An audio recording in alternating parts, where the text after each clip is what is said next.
ரெண்டாயிரத்தி 2026ல தமிழ்நாட்டுல நடக்க போற மிகப்பெரிய ஒரு தேர்தலு, ஒருவேளை என்டிஏ கூட்டணி வந்து இப்ப பீகார்ல ஜெயிச்ச மாரி இங்கேயும் வந்து என்டிஏ கூட்டணி ஜெயிச்சிருமோங்கிற பயம் எல்லா கட்சிக்கும் வந்துருச்சுங்க. ஆனாலும் அப்படி ஒத்துக்க மாட்டாங்க. ஏங்க அது வடநாடுங்க, பீகாருங்க. இது தமிழ்நாடுங்க, தென் மாநிலங்க. இங்கெல்லாம் பப்பு வேகாதுங்க. இங்க திராவிடம் தான் அப்புட்ன்னு சூளுரைப்பாங்க. ஆனாலும் உள்ளுக்குள்ள ஒரு பதட்டம் இருக்கும். வடிவேலு சொன்ன மாரி, பில்டிங் ஸ்ட்ராங் தான் பேஸ்மெண்ட்ட வீக்குங்க. அப்படிங்கிற மாரி உண்மையிலேயே ஒரு தடுமாற்றத்தை ஏற்படுத்தியிருக்கு இந்த எ எ பீகார் தேர்தலுங்கிறது உண்மை. விஜயும் மிகப்பெரிய ஒரு ஆதிக்கத்தை செலுத்துவாரு.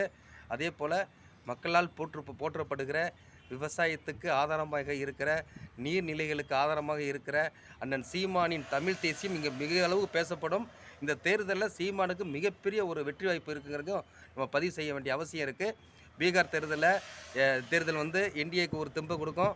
அ விஜய்க்கு வந்து புதுமுக வாக்காளர்கள் வந்து ஒரு வாய்ப்பு குடுப்பாங்க.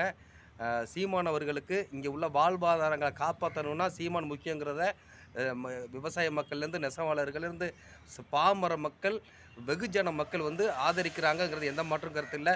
இங்கே கடுமையான போட்டி வந்து தமிழ்நாட்டில் நடக்க போகுதுங்கிறதா உண்மை. ஈஸியாக வந்து நம்ம திமுக ஜெயிச்சுங்கிறதெல்லாம் சும்மாங்க. அதெல்லாம் வாய்ப்பு ரொம்ப கம்மி. ஜெயிக்கலாம், ஜெயிக்கவே முடியாதுன்னு சொல்ல முடியாது. அவங்க கூட்டணியும் நல்ல ஒரு இன்டெக்டாக இருக்குது, நல்ல கட்டுக்கோப்பாக இருக்குது. அதில் இந்த மாற்றம் இல்லை. ஆனாலும் மிக கடுமையான போட்டி இந்த தடவை இருக்குங்கிறதுல எந்த மாற்று கருத்தும் இல்லை. பாவம் என்டிஏ தேர்தல் வந்து உண்மையிலேயே மிகப்பெரிய ஆளுமையை வந்து பிஜேபியும் நிதிஷ்குமாரும் நிரூபிச்சிருக்கிறாங்க. என்னதான் வாக்கு திருட்டுன்னு அவங்க வந்து பேசினாலும், இப்போ ஆட்சி திருட்டுன்னு பேசுகிற அளவுக்கு அவங்க வந்திருந்தாலும், உண்மையிலேயே பிஜேபியோட உழைப்பு அதிகமாக இருக்குங்கிறது நல்லா தெரியுது. ஏன்னா இதுவரையும் பிஜேபி அங்கே வந்து இந்தளவு வெற்றியை குவிக்கலைங்க.